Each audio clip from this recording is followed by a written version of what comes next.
So I guess you are ready now. It's a bit long. It's well packed. It's all about theories. IFRS 10, which is actually an updated version of IAS27, which focuses on consolidated financials.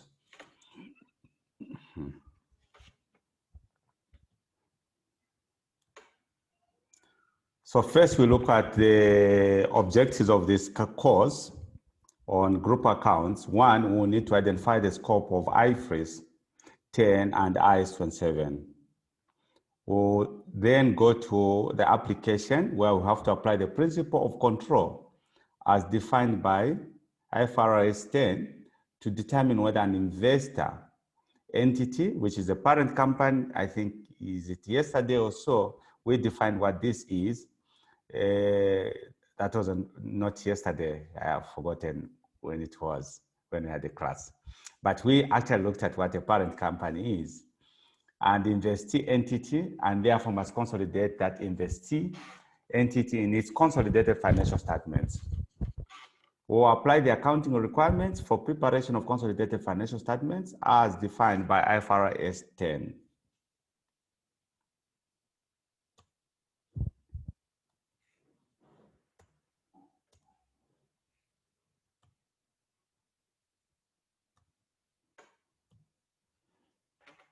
So why the new standard?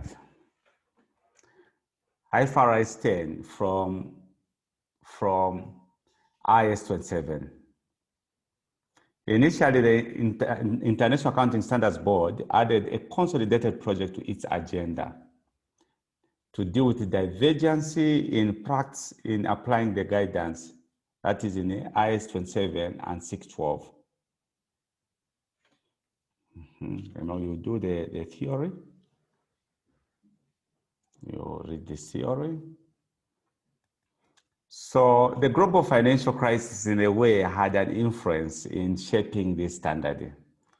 So it says the global financial crisis that started in 2007 highlighted a lack of transparency regarding the risk to which investors were exposed from their involvement with off-balance sheet vehicles, including those that investors had created or sponsored themselves. So as a result, the Group 20 leaders and the Financial Stability Board, among others, asked the ISB to review the accounting and disclosure requirements for such off-balance sheet vehicles. So obviously there was some influence. So what are the highlights and IAS27? So I said the objective of IAS27 is to prescribe the accounting and disclosure requirements for investments in subsidiaries, joint ventures, and associates when an entity elects or is required by local regulations to present separate financial statements. And you need to know this, Yvonne, is that that IAS27 does not mandate which entities produce separate financial statements. It applies when an entity prepares separate financial statements that comply with the Ifrs.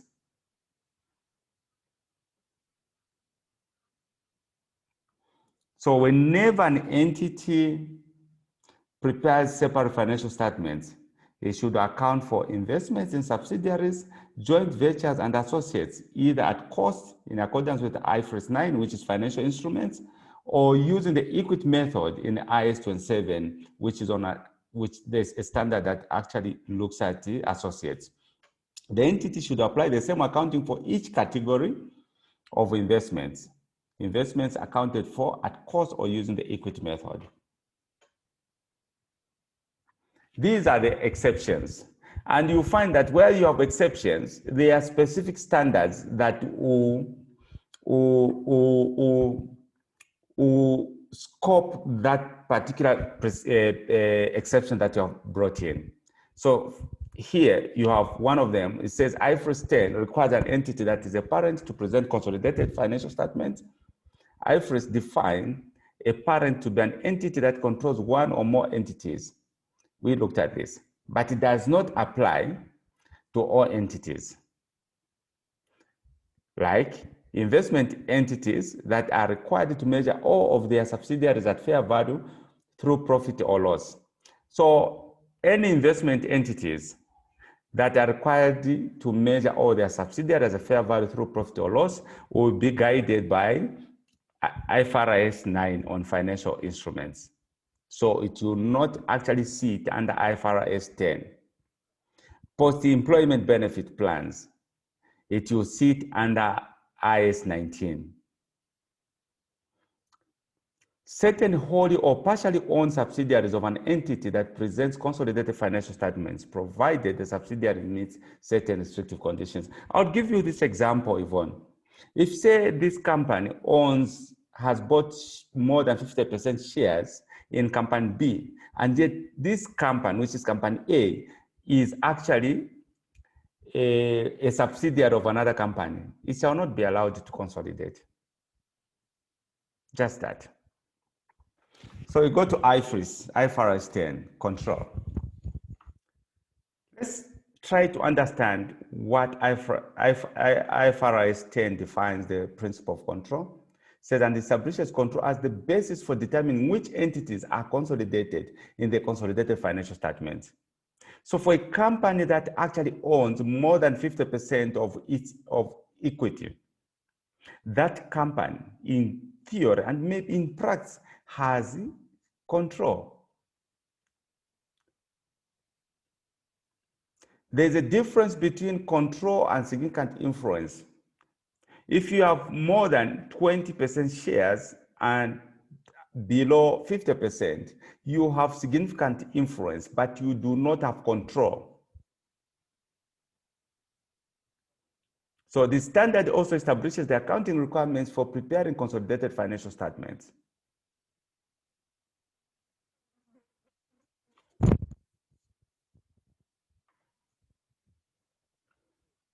Here it's just explaining what control is in perspective. So let's look at the three elements of control. One is power over the investee. This company, where you have bought shares, if you have power over that company, exposure or rights to variable returns from involvement with the investee. Obviously, you expect risks and rewards coming in. 3, the ability to use power over the investee to affect the amount of the investor's returns. So you can be able to use that power, if you are able to use that power over the investee, to influence the investor's returns by, obviously, you have a very key voice, a notable voice on deciding who actually sits on your board. If all these areas are actually ticked, the 3 areas that we have looked at here, which is power over the investee, exposure rights to variable returns from involvement with the investee, and the third one is the ability to use power over the investee to affect the amount of the investor's returns, then you have the control.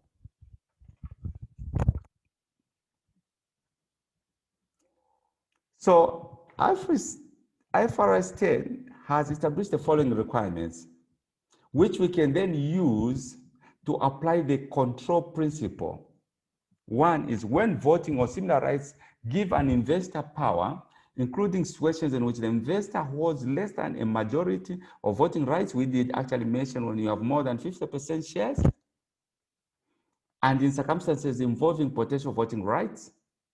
B, when an investee is designed so that voting rights are not the dominant factor in deciding who controls the investee, such as when any voting rights relate to administrative tasks only and the relevant activities are directed by means of contractual arrangements. C, involving agency relationships. D, when the investor controls specified assets of an investee.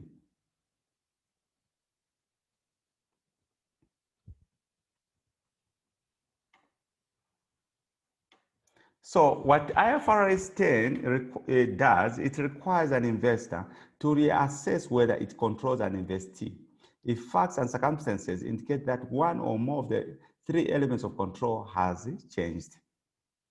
So there is a reassessment, just to reassess whether control is still being enjoyed. So when preparing consolidated statements, why we have to learn this? Obviously, after this theory, next time we meet, we'll definitely go into the computations, questions. So there's need for you to just understand on consolidated statements.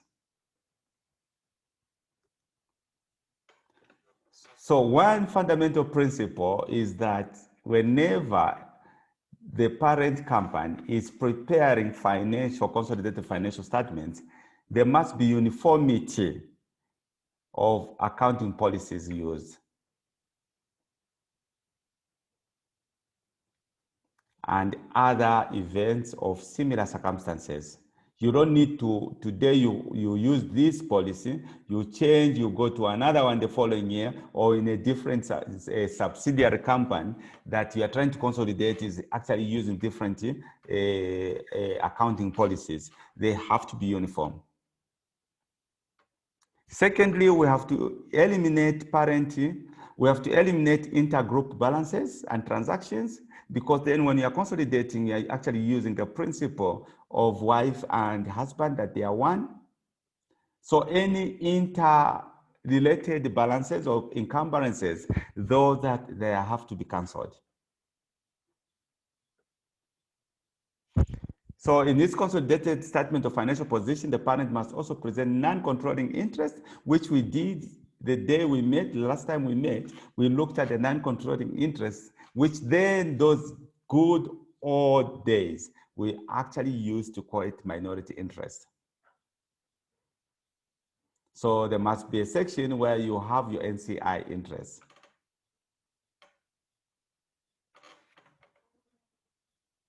Obviously, IFRS 12 specifies the disclosure requirements for interest in subsidiaries. So we look at IFRS 10 in depth. So the objective of IFRS 10 is to establish principles for the presentation and preparation of consolidated financial statements when an entity controls one or more other entities. So to meet this objective, IFRS 10A requires an entity, requires an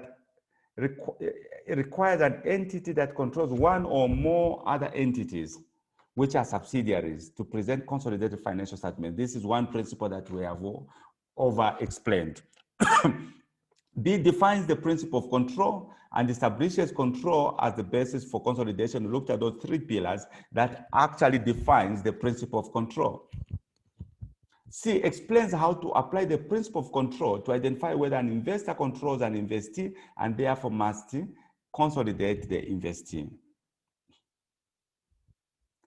D explains the accounting requirements for preparing consolidated financial statements, and E defines an investment entity and establishes an exception to consolidating particular subsidiaries or an investment entity.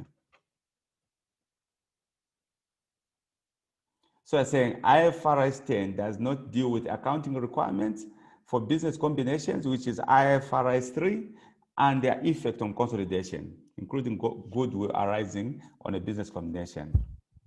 There's a standard that we'll be learning, which is IFRS 3.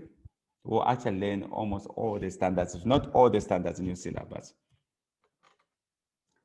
So what is the scope of this standard? The boundaries of this standard. An entity that is a parent should present consolidated financial statements. We already mentioned this. If there is this company that has more than 50% in another company, unfortunately, this company is also a subsidiary of another company, then it is not going to prepare the financial statements. It will be that company that is an outmate, which has outmate control to the other company that actually owns more than 50% shares. So IFRS 10 applies to all entities except as follows. A parent need not present consolidated financial statement if it meets a parent need not present consolidated financial statements if it meets all the following conditions. A, it is wholly owned or partially owned subsidiary of another entity. I've already explained this, Yvonne. And all of its other owners, including those not otherwise entitled to vote, have been informed about and do not object to the parent not presenting consolidated financial statements. B, its debt or equity instruments are not traded in a public market, which is a domestic or foreign stock exchange or an over-the-counter market, including local and regional markets. This is also another one. C, it did not file, nor is it in the process of filing its financial statements with a Securities Commission or other regulatory organization for the purpose of issuing any class of investments in a public market. Then you have D, its ultimate or an intermediate parent produces financial statements that are available for public use and comply with Ifrs, in which subsidiaries are consolidated or are measured at fair value through profit or loss in accordance with the Ifrs, with this Ifrs. We had already mentioned on post-employment benefit, which actually fits under IAS27.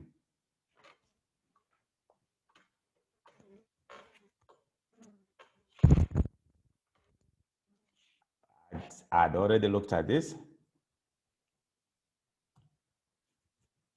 So preparing consolidated financial statements. This again, Yvonne had actually mentioned it, but maybe it's worth overemphasizing, saying a parent should prepare consolidated financial statements using uniform accounting policies for like transactions and other events in similar circumstances. We did actually mention this. And we did look at these items. Maybe the first day that we started looking at consolidated group accounts. So combine like items of assets, liabilities, equity, income, expense, and cash flows of the parent with those of its subsidiaries.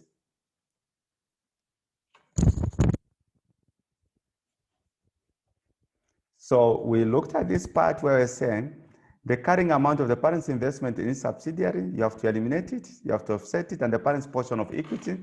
You remember where we had the line on investment, and we're saying this line on investment cancels with the component on equity, which is share capital, and the retained earnings, and all these other elements that sit under equity.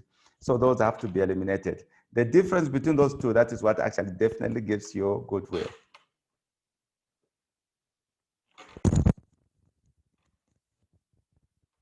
Consolidation of an investee begins on the date the investor obtains control of the investee and ceases when the investor or loses control of the investee.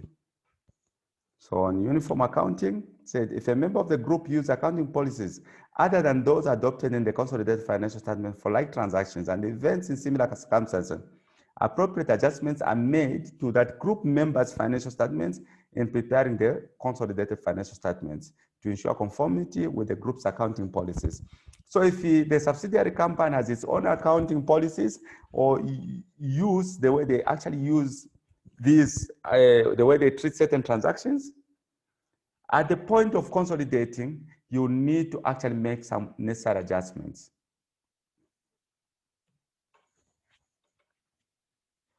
Measurement. An entity includes the income and expense of a subsidiary in its consolidated financial statements from the date it gains control, yes.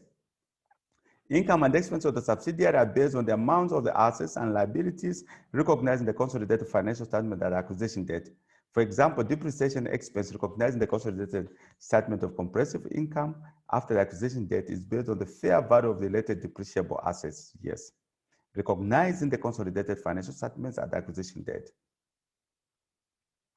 Potential voting rights.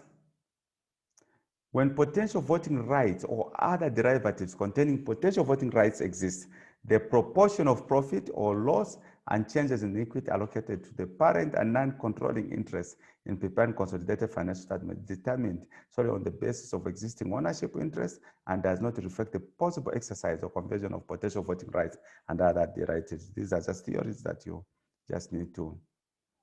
It's quite long. I know you will need to spend time to read this. So when you have these companies as subsidiaries, you need to actually look at the reporting date. It has to be the same. So it's saying the financial statement used by the parent and its subsidiaries in the preparation of the consolidated financial statement should have the same reporting date. That's correct. When the end of the reporting period of the parent is different than that of a subsidiary, the subsidiary prepares for consolidation purposes additional financial statements as of the same date as the financial statements of the parent to enable the parent to consolidate the financial statement of the subsidiary unless it is impracticable to do so. So you have the subsidiary company whose accounting period date actually is 31st April, whereas the parent is 31st December. You cannot consolidate the two. So the parent company, the subsidiary company should give you additional information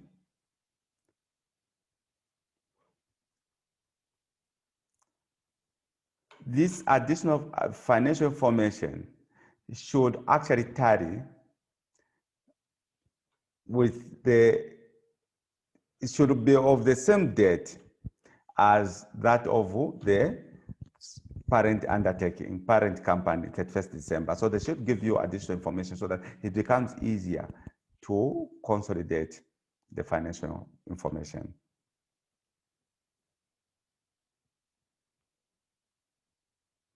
So I'm saying if it is impracticable for the subsidiary to prepare additional financial information as of the parent's reporting date, the parent should consolidate the financial information of the subsidiary using the most recent financial statements of the subsidiaries adjusted for the effects of significant transactions or events that occur between the date of those financial statements and the date of the consolidated financial statements. So they can actually use management accounts. In any case, the difference between the date of the subsidiary's financial statement and that of the consolidated financial statement should be no more than 3 months, Yvonne. Should be no more than 3 months.